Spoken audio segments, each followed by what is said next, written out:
రోజు చూసే ఈ ప్రపంచం వెనుక ఉన్న అసలు శక్తి ఏది? భగవంతుడు ఎక్కడ ఉన్నాడు? ఆయన మనం ఎలా చేరుకోగలం?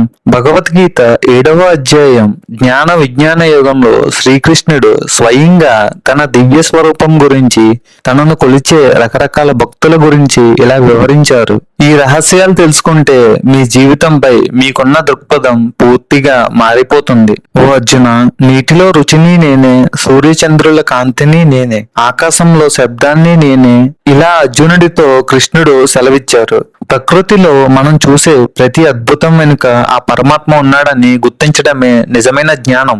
పంచభూతాలంటే భూమి, నీరు, అగ్ని, వాయువు, ఆకాశం. వీటితో పాటు మనస్సు, బుద్ధి, అహంకారం అన్నీ ఆయన నుండే ఉద్భవించాయని మనం తెలుసుకోవాలి. అయితే అసలు మనం భగవంతుడిని ఏ కారణంతో ప్రార్థిస్తున్నాం? కృష్ణుడు తన భక్తులను 4 రకాలుగా వర్గీకరించారు. మొదటి వారు ఆర్తులు, అంటే కష్టాలు వచ్చినప్పుడు లేదా ఏదైనా ఆపదలో ఉన్నప్పుడు మాత్రమే దేవుణ్ణి తలుచుకునేవారు. రెండో వారు అర్ధార్థులు. వీరు డబ్బు, పదవి లేదా భౌతిక సుఖాల కోసం దేవుడిని వేడుకుంటారు. మూడో రకం జిజ్ఞాసువులు.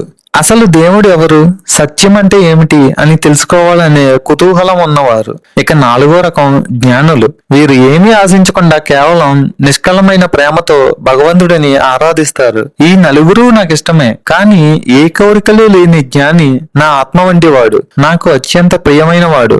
ఈ ప్రపంచం ఒక మాయాజాలం. తమో, రజో, సత్వగుణాల ప్రభావంతో చిక్కుకుని మనం అసలు సత్యాన్ని మర్చిపోతున్నాం. కానీ ఎవరైతే పరమాత్మను సంపూర్ణంగా శరణు వేడుతారో వారు మాత్రమే ఈ మాయను సులభంగా దాటగలరు. భక్తి అంటే కేవలం గుడికి వెళ్ళడం మాత్రమే కాదు, ప్రతి ప్రాణిలోనూ ఆ దైవాన్ని చూడగలగడం. మన పనిని, ఫలితాన్ని ఆశించకుండా చేయడమే అసలైన యోగం. ఈ 4 రకాల భక్తుల గురించి మీరు తెలుసుకున్నారు కదా.